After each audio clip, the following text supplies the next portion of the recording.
dari sumber tertulis yang lebih tua termasuk negara Kertagama di abad ke-14.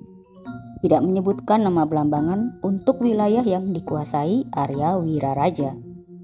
Begitu pula dengan Pararaton yang ditulis sekitar abad ke-15 dan 16 tidak menyebutkan nama Blambangan, melainkan Istana Timur untuk menjelaskan wilayah kekuasaan yang dipimpin oleh Bre Wirabumi.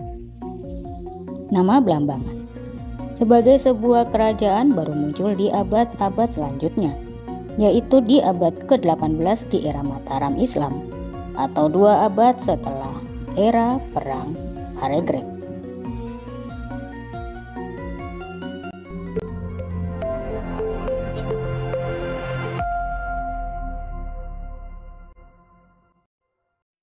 Assalamualaikum warahmatullahi wabarakatuh. Salam Rahayu. Selamat datang kembali di channel Cerita Wulan. Terima kasih buat kamu yang sudah kembali ke channel ini. Kali ini Cerita Wulan akan membawakan sebuah sejarah tentang kerajaan yang terletak di ujung timur Pulau Jawa. Kerajaan ini bernama Kerajaan Blambangan. Bagaimana ceritanya? Ikuti terus. Tapi jangan lupa sebelum aku melanjutkan ceritaku, untuk tetap dukung terus channel ini dengan cara subscribe, like, dan nyalakan notifikasi loncengnya supaya kamu nggak ketinggalan cerita-cerita dari Cerita Wulan. Terima kasih.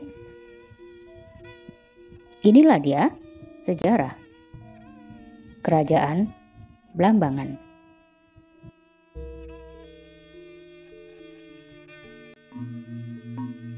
Kerajaan Blambangan atau Balambangan atau Belambangan adalah sebuah kerajaan yang berada di ujung timur Pulau Jawa.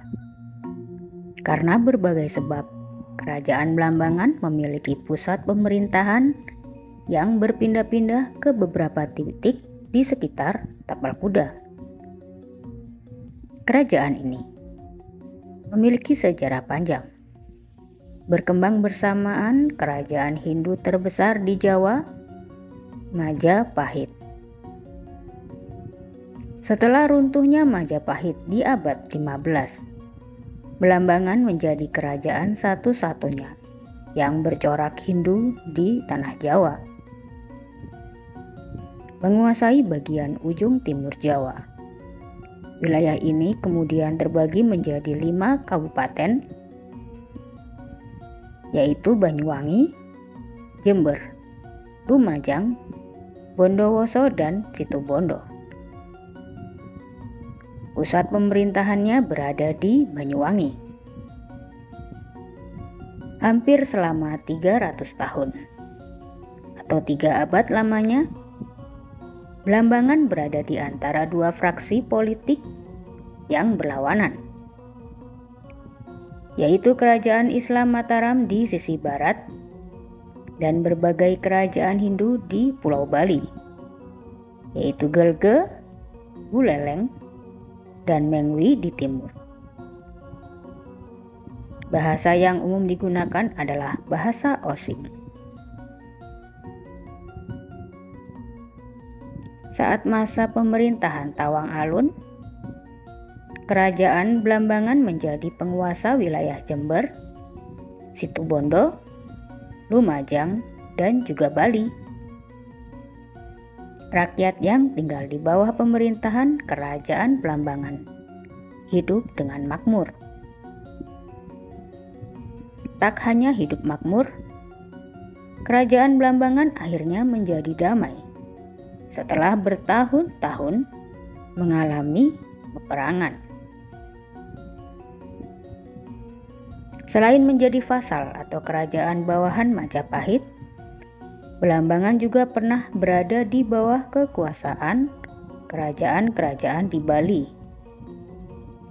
Oleh karena itu, tidak mengherankan apabila kebudayaannya mirip dengan kebudayaan Bali. Diketahui bahwa Kerajaan Blambangan dulunya merupakan vasal Majapahit dan menjadi tempat pelarian bagi Bre Wirabumi yang tersingkir saat perebutan tahta di Majapahit. Pada tahun 1478, giliran keluarga Kertabumi yang melarikan diri ke Blambangan dipimpin oleh Lembu Miruda. Setelah runtuhnya kerajaan Majapahit pada akhir abad ke-15, Blambangan berdiri sendiri sebagai satu-satunya kerajaan Hindu di Jawa. Menurut Babat Sembar, Lembu Miruda kemudian mendirikan pertapaan Watu Putih di hutan Blambangan dan berdoa agar putranya menjadi raja di ujung timur Pulau Jawa. Doanya pun terkabul. Menjelang awal abad ke-16, cucu Lembu Miruda yang bernama Bimo Koncar telah meneguhkan diri sebagai Raja Blambangan.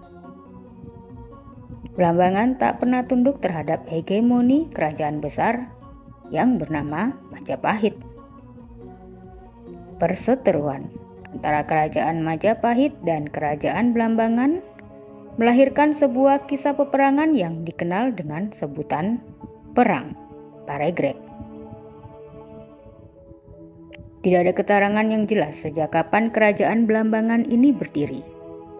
Dari kisah Damar Wulan Minakjinggo, diketahui bahwa pada masa Majapahit, kerajaan ini sudah ada dan berdaulat.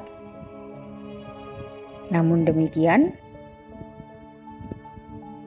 ada beberapa sumber lain yang memuat nama Blambangan, yaitu Serat Kanda yang ditulis pada abad ke-18, Serat Damar Wulan yang ditulis pada tahun 1815, dan Serat Raja Blambangan yang ditulis 1774, di mana proses penulisannya jauh setelah masa kejayaan Blambangan, yaitu di era Mataram Islam dan kekuasaan Kompeni Belanda di Jawa Tengah. Selain mengacu dari sumber sekunder seperti ketiga serat tadi, sumber lain yang dapat dikaitkan dengan kerajaan Blambangan dapat ditemukan pula sumber yang primer, yakni Pararaton, yang meski tak menyebutkan nama Blambangan, namun kemunculan nama Arya Wiraraja dan Lamajang akan membantu kita untuk menyibakkan kabut yang menyelimuti sejarah awal kerajaan Blambangan. Larinya Raden Wijaya ke wilayah Sumenep, Madura untuk meminta bantuan Arya Wiraraja untuk menjatuhkan Jayakatwang. Raden Wijaya, pendiri kerajaan Majapahit, sebelumnya telah membuat perjanjian dengan Arya Wiraraja terkait dengan pembagian wilayah. Babat Raja Blambangan memberitahu kita bahwa wilayah Lumajang yang diberikan kepada Arya Wiraraja adalah berupa hutan, termasuk Gunung Bromo hingga ke tepi timur, Jawi Wetan, bahkan hingga ke Selat Bali. Perjanjian ini dibuat saat Raden Wijaya meminta bantuan kepada Arya Wiraraja untuk menjatuhkan Jayakatwang. Raden Wijaya dan Arya Wiraraja sangatlah dekat. Dan bahkan saat Raden Wijaya mendirikan Majapahit, Arya Wiraraja diberi gelar Rakian Mantra Arya Wiraraja dan ditempatkan dalam struktur pemerintahan. Namun kemudian diketahui pada tahun 1926 dalam prasasti penanggungan, nama Arya Wiraraja sudah tidak termasuk dalam struktur pemerintahan Majapahit. Diduga keluarnya Arya Wiraraja disebabkan karena meninggalnya Ronggolawe yang tak lain adalah anak kandungnya sendiri yang mencoba memberontak ke kerajaan Majapahit. Setelah tragedi meninggalnya Ronggolawe, Arya Wiraraja menagih janji tersebut sehingga dia mendapatkan wilayah Blambangan. Nama Blambangan sendiri memiliki arti suatu kerajaan yang memiliki rakyat yang banyak. Dalam sejarah kerajaan Blambangan, dikisahkan bahwa Arya Wiraraja, yaitu di tahun 1294 hingga 1301, merupakan pendiri kerajaan ini. Setelah ia berkuasa, tahtanya dikuasai oleh anak kandungnya sendiri yang bernama Arya Nambi antara tahun 1031 sampai 1331.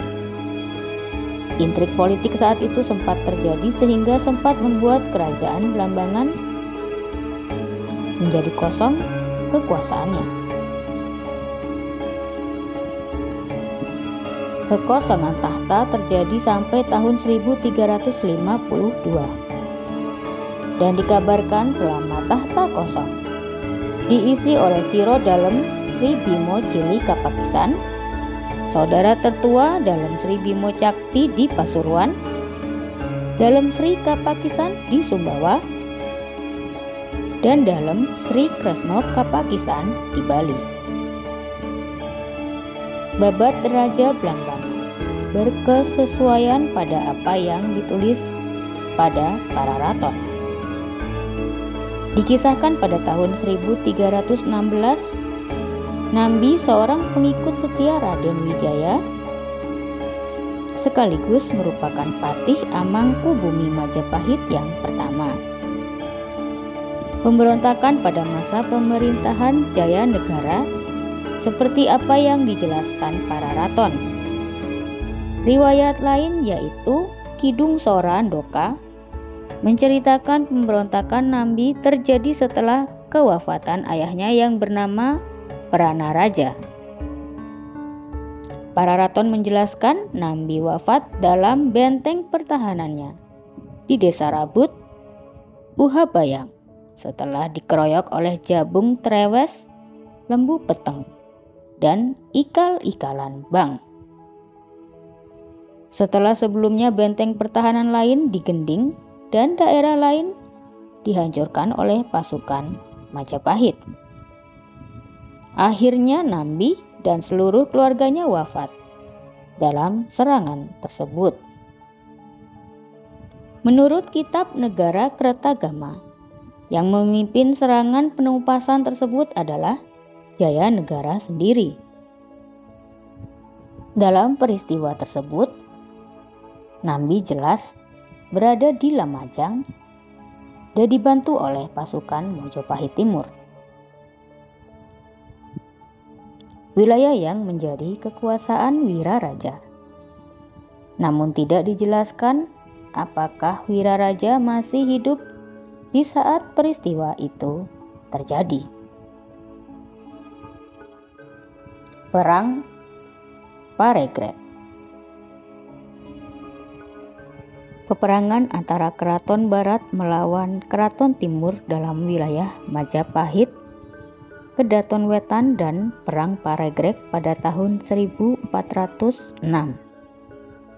Bila merujuk ke Pararaton, kita akan mengetahui bahwa ayah angkat sekaligus kakek dari istri Bre Wirabumi, yaitu Bre Wengker yang bernama Wijaya Rajasa, mendirikan keraton baru di Pamotan, dan beliau bergelar Batara Parameswara Ring Pamotan.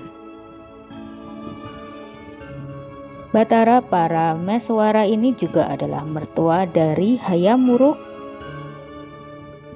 karena putrinya yang bernama Sri Sudewi Sori yang bergelar Paduka Sori dinikahi oleh raja tersebut. Setelah Batara Parameswara wafat pada tahun 1398 Masehi, keraton di Pamotan diserahkan kepada Bre Wirabumi.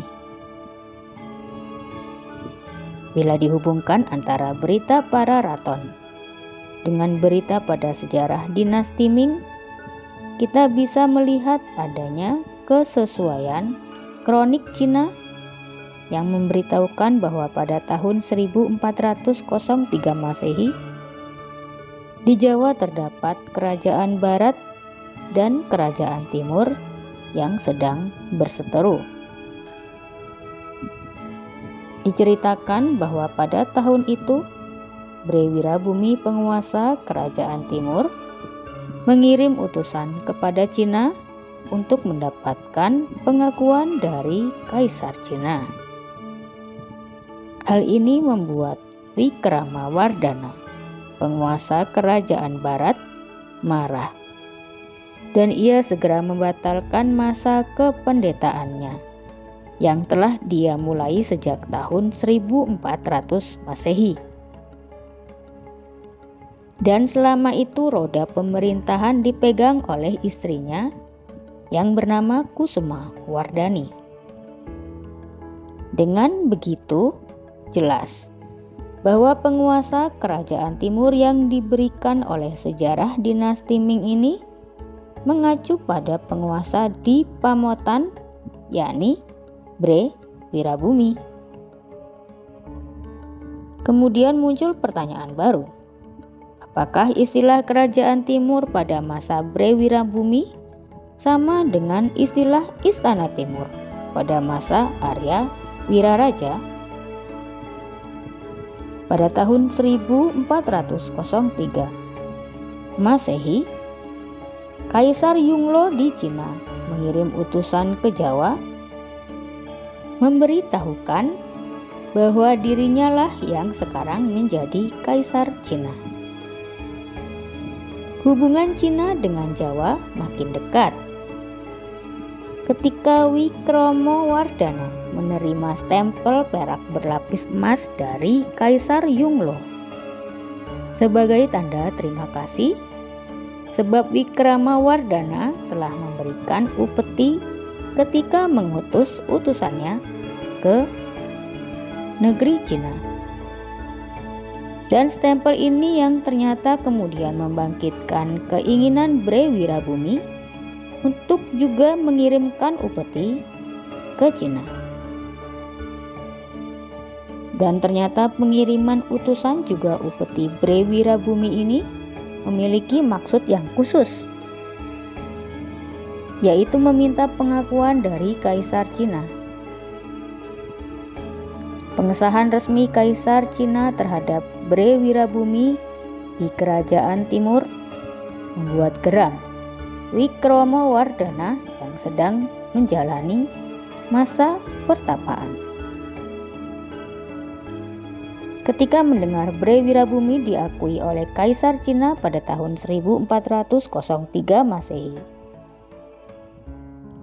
Wikramawardhana akhirnya kembali menjalankan tampuk pemerintahan. Dan 3 tahun berikutnya, yaitu pada tahun 1406, baik kerajaan barat maupun kerajaan timur sama-sama meminta dukungan dari kerabat istana Majapahit yang lain untuk mendukung mereka. Para raton mencatat, Perang Paregreg adalah perang yang berasal dari dendam tak berkesudahan antara Wikramawardhana dan Bre Wirabumi. Terjadinya di tahun Sakanaga Logo Anahut Wulan atau tahun 1328 Saka atau 1406 Masehi.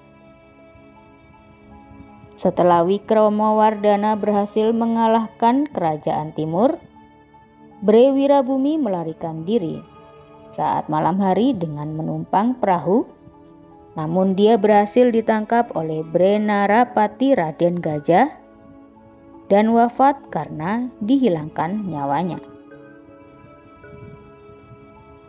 Perang Paregreg ini diawali dengan ketidaksetujuan Bre Wirabumi, anak Sri Rajasa Nagara atau Hayam Wuruk, dari Selir atas ditunjuknya Dewi Suhita, putri pasangan Kusuma Wardani atau Putri Hayam Wuruk dengan Wikromo Wardana menjadi penguasa di Majapahit.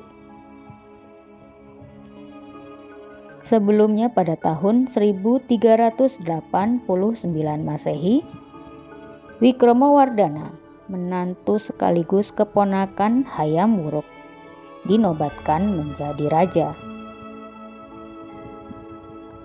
Setelah 12 tahun memerintah, Wikromo Wardana kemudian turun tahta dan menjadi seorang pendeta. Ternyata penunjukan ini tidak disetujui oleh Bre Wirabumi. Ia merasa jika Dewi Suhita kurang berhak atas tahta tersebut karena ia adalah seorang perempuan. Bre Wirabumi yang merasa sebagai satu-satunya anak laki-laki Hayam Wuruk merasa lebih berhak terhadap tahta tersebut meski ia hanya keturunan dari seorang selir. Bre Wirabumi sendiri, menurut kitab Negara Kertagama, menikah dengan Nagara Wardani. Sedangkan menurut Serat Pararaton, ia menikah dengan Bre Lasem, yakni Sang Alemu alias Indu Dewi, keponakan dari Hayam Wuruk, anak dari Raja Dewi atau Raja Saduhiten Dewi. Raja Dewi dalam negara Kertagama identik dengan Bre Daha, yang menurut Pararaton adalah bibi dari Hayam Wuruk. Setelah Bre Wirabumi wafat, Bre Daha, ibu angkat Bre Wirabumi, diboyong oleh Hyang Wisesa ke Kedaton Kulon, Majapahit. Yang menggantikan Bre Wirabumi menjadi penguasa Daha. Tidak ada sumber yang menceritakan secara jelas. Pararaton hanya menjelaskan pada tahun 1359 Saka atau 1437 Masehi, yang menjadi penguasa Daha adalah Jaya Wardani, dia Jayaswari, putri bungsu dari Bre Pandan Salas. Setelah Bre Wirabumi wafat, Kerajaan Timur bersatu dengan Kerajaan Barat. Namun banyak daerah bawahan di luar Jawa yang melepaskan diri dari kekuasaan Majapahit. Dari semua penjelasan di atas, memang tak satu pun sumber-sumber tertulis yang lebih tua, termasuk kitab Negara Kertagama di abad ke-14 yang menyebutkan nama belambangan untuk wilayah yang dikuasai Arya Wiraraja. Begitu pula dengan Pararaton yang ditulis sekitar abad 15 dan 16. Tidak menyebutkan nama belambangan, melainkan hanya menyebutkan Istana Timur untuk menjelaskan wilayah kekuasaan yang dipimpin oleh Bre Wirabumi. Istilah belambangan sebagai sebuah kerajaan baru muncul di abad-abad selanjutnya, yaitu di abad ke-18 di era Mataram Islam, atau 2 abad setelah era Perang Paregreg. Namun, ada pengecualian, yaitu pada naskah Pujangga Manik yang ditulis pada akhir abad ke-15. Menyebutkan sebuah nama tempat, Balumbungan, yang terletak di ujung timur Pulau Jawa Timur sebagai tempat ziarah umat Hindu. Dyah Rana Wijaya melarikan diri ke Panarukan, yang merupakan pelabuhan yang cukup ramai. Dan sejak abad ke-14 menjadi pangkalan kapal terpenting bagi Majapahit. Dan ketiga, Ranawijaya tiba di Panarukan. Kerajaan Panarukan inilah yang bisa dianggap sebagai kelanjutan Kerajaan Kadiri.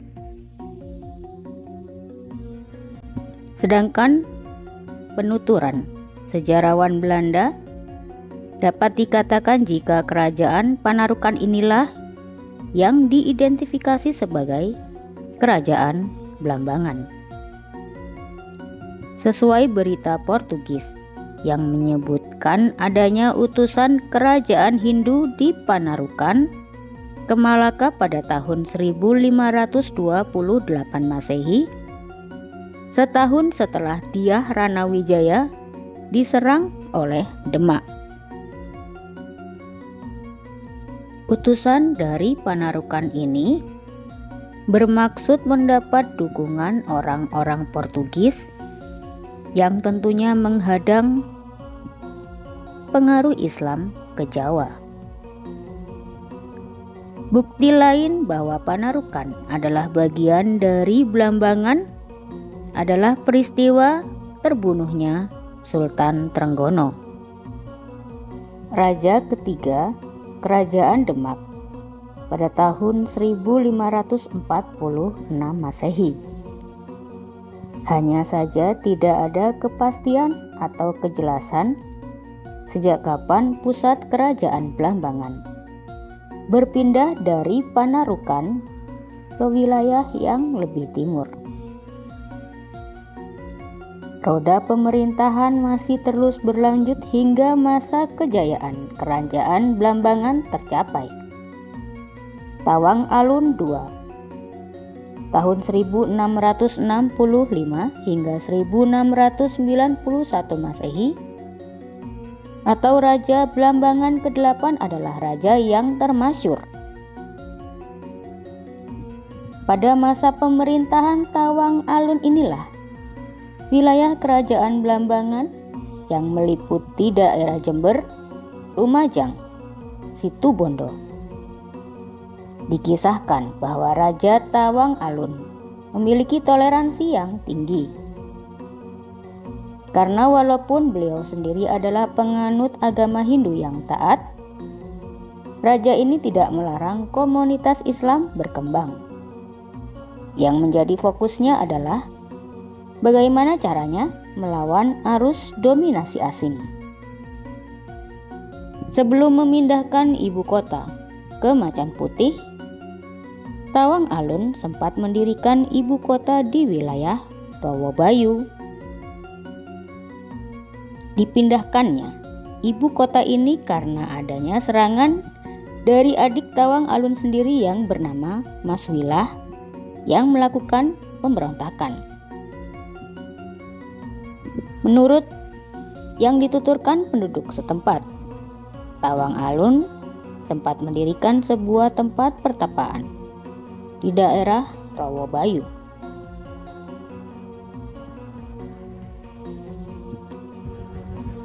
Demikianlah paparan dan cerita dari sejarah mengenai Kerajaan Blambangan. Jika kamu merasa ada kekurangan ataupun ada kesalahan di dalam ceritaku tadi, cerita Wulan memohon maaf yang sebesar-besarnya. Kamu boleh menambahkan apa yang kamu ketahui atau yang kamu tidak setujui dalam cerita tadi di kolom komentar ya. Terima kasih sudah mendengarkan ceritaku dari awal hingga akhir. Sampai jumpa lagi di cerita-cerita Wulan berikutnya. Wassalamualaikum warahmatullahi wabarakatuh. Salam kebajikan. Rahayu, rahayu, rahayu.